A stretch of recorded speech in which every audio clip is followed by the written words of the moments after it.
Good morning, students. In chapter 18, we had understood that Oz's secret was revealed, and Dorothy and friends they came to know that Oz was not a wizard, he was not a magician. Then Oz told them that I'll tell you my story, I'll tell you what had happened. So now in chapter 19, we are going to see what was Oz's story. Chapter 19, The Wizard of Oz 2. This is second part of chapter 18. The sound of the letter Y as in young. How do we speak Y in the word young as young? So that on that sound you have to pay attention. Now read on. So they sat down and listened while the Oz told the following tale. Dorothy and friends, they all sat down and Oz started telling them his story. I was born in Omaha. When I grew up, I became a ventriloquist, and at that, I was very well trained by a great master. I can imitate any kind of a bird or beast. Here, he mewed so like a kitten that Toto pricked up its ears and looked everywhere to see where it was. After a time, continued the Oz, I was tired of that and became a balloonist. So now Oz, he is telling the story. He says that I was born in a place named Omaha. When I grew up, I became a ventriloquist. Who is a ventriloquist? Ventriloquist is a person who can speak or who can make sounds without moving his mouth or lips. If someone would listen, he or she might think that the sound is coming from somewhere else. So he became a ventriloquist and he was very well trained. He was very good at that. So he says that I was able to imitate any kind of bird or animal. I was able to create sounds like that of animals or birds. Then he mewed like a kitten, and Toto pricked up its ears and thought that there was actually a kitten in the room. And that Toto, it started looking everywhere. Then Oz continues and he says that after a time I was very tired of that. I did not like to be a ventriloquist anymore. And so I became a balloonist. What do you think a balloonist does? What is the work of a balloonist? What is that? Asked Dorothy. So Dorothy asked, what is that? What is a balloonist? So then Oz explains, a person who goes up in a balloon on circus day so as to draw a crowd of people and get them to pay to see the circus, he explained. So in olden days, wherever circus was held, they used to send a person in a balloon and tie that balloon near the circus. So all the people who were far away from the circus, they all understood that yes, there is a huge balloon which we can see means there is a circus. And like this, the crowd would come over there, pay and see the circus. Oh, she said, I know. Well, one day I went up in a balloon and the ropes got twisted. So I couldn't come down again. For a day and a night I travelled through the air. Then Oz is saying, first of all Dorothy says that yes, I know who is a balloonist. And then Oz says that one day when I was there up in the air in the balloon, the ropes got twisted. And so I kept on travelling in the balloon for whole one day and whole one night. I travelled through the air. On the morning of the second day, the balloon came down gradually. This balloon, it works with the heat, hot air. So gradually means slowly. On the second day, what happened? That hot air, it was less, and so the balloon slowly came down. I found myself in the midst of a string of strange people who, seeing me coming from the clouds, thought I was a great wizard. So then Oz says that what happened on the second day when the balloon came down, at that time all the people, they saw that I was coming from the sky, and that is why they all thought that I was a wizard, I was a magician, as I came from the clouds. Of course, I let them think so because they were afraid of me and promised to do anything I wished them to. So then Oz says that all those people, they saw that I came from the clouds, and so they were afraid of me. And they all promised that they will do whatever I'll tell them to. Just to amuse myself and keep the good people busy, I ordered them to build this city and palace. They did it all willingly and well. So Oz says that then I told all those people that you all build a city and one palace for me. I just wanted to keep them busy.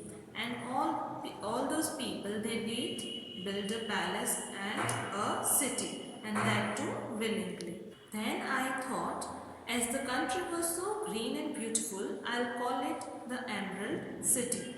To make the name fit better, I put green spectacles on all the people so that everything they see is green.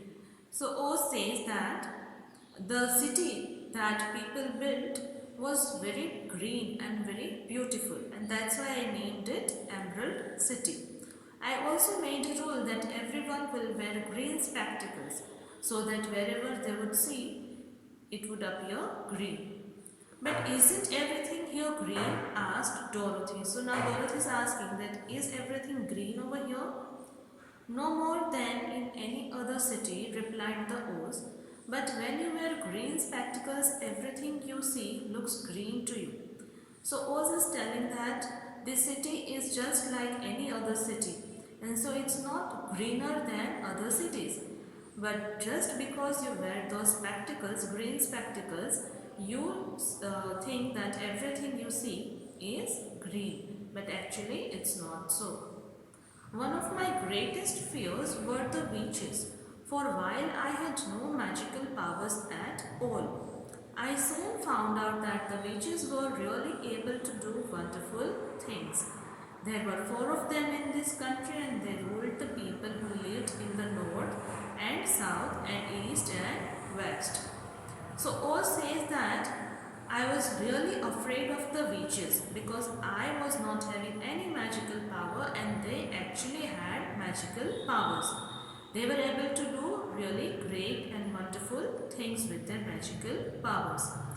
Those four witches, they ruled the country, they ruled the people of north, south, east and west. Fortunately, the witches of the north and south were good, and I knew they would do me no harm. But the witches of the east and west were terribly wicked, and had they not thought as more powerful than they themselves, they would surely have destroyed me. So now the Oz is telling that he knew that witches of north and south were good, but witches of east and west were very bad.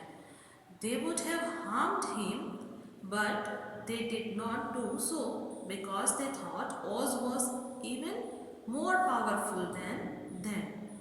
I am happy that you have destroyed both the witches. I think you are a very bad man, said Dorothy. So Oz is saying that I am very happy that you killed both the witches. And at that time Dorothy replies that you are a very bad person, you are a very bad man. Do you think Dorothy is right in her assumption? What do you think? Is Oz really bad or not? Oh no, my dear, I am really a very good man. But I am a very bad wizard, I must admit. So Oz is saying that no, I am a very good person, a very good man. But I am a very bad magician, I am a very bad wizard. And I must admit means I must accept that. Can't you give me brains? Asked Scarecrow. You don't need them. You are learning something every day. A baby has brains, but it doesn't know much. Experience is the only thing that brings knowledge, and the longer you are on earth, the more experience you are sure to get. So then, Scarecrow is asking Oz that, oh, you are not having any magical powers, so can't you give me any brains? At that time, Oz is trying to explain Scarecrow that you don't need brains because a small little baby also has brain, but that baby doesn't know much. So experience is actual thing which teaches us a lot of things, and that way we get knowledge. live, the more experience you are going to get. That may all be true, said the Scarecrow, but I shall be very unhappy unless you give me brains. The false wizard looked at him carefully. So Scarecrow is arguing that whatever you are saying may be true, but I just want brains. If you'll not give me brains, I'll be unhappy. So now this Oz, false wizard, he is looking at Scarecrow very carefully. Well, he said with a sigh, come to me tomorrow morning. I'll stuff your head with brains. I cannot tell you how to use them. However, you must find that out for yourself. So then Oz says that, oh, okay. You have to do one thing. You have to come tomorrow in the morning, and then I'll stuff, means I'll put brain in your head. I'll not tell you how to use that brain, that you have to figure out yourself. Oh, thank you, cried the Scarecrow. I'll find a way to use them, never fear. So now Scarecrow becomes happy and says, oh, thank you very much that you are going to give me brains tomorrow. And you don't worry, I'll find out how to use them. But how about my courage? Asked the lion anxiously. So now a lion is worried that, oh, Scarecrow is going to get brains. So he is asking that, what about my courage? You have plenty of courage, I am sure, answered Oz. All you need is confidence in yourself. There is no living thing that is not afraid when it faces danger. True courage is in facing danger when you are afraid, and that kind of courage you have in plenty. So when Lion is telling Oz that you are supposed to give me courage, what about that? At that time Oz is trying to explain Lion that you already have lots of courage in yourself. And he says that you are not having enough confidence and you should gain that. Then he explains that all the living things, they are always afraid when they face danger. So what is actually courage? When you are facing danger and you are afraid, you still face it. So that kind of courage is true courage, and that courage you are having a lot. Do you think what the Oz said was true? Why or why not? What do you think? Whatever Oz is explaining to Lion and Scarecrow, is it true or not? Perhaps I have, but I am scared just the same, said the Lion. I shall really be very unhappy unless you give me the sort of courage that makes one forget he is afraid. So now Lion is also arguing just like Scarecrow and saying that yes, perhaps whatever you are saying is true, but I am still scared, I am still afraid. And he is saying that unless you give me the kind of courage which will make me feel that I am not afraid of anything, that kind of courage I want, and unless you give me that kind of courage, I'll be very unhappy. Very well, I'll give you that sort of courage tomorrow, replied the Oz. So Oz says that okay, then that sort of courage I'll give it to you tomorrow. How about my heart? Asked the Tin Wood Man. So now Tin Wood Man, he sees that Lion is getting courage and Scarecrow is going to get the brains. So he thinks that I should also ask, and so he asks that, how about my heart? So whatever happens after this, that we'll see in the next video. We are keeping till here.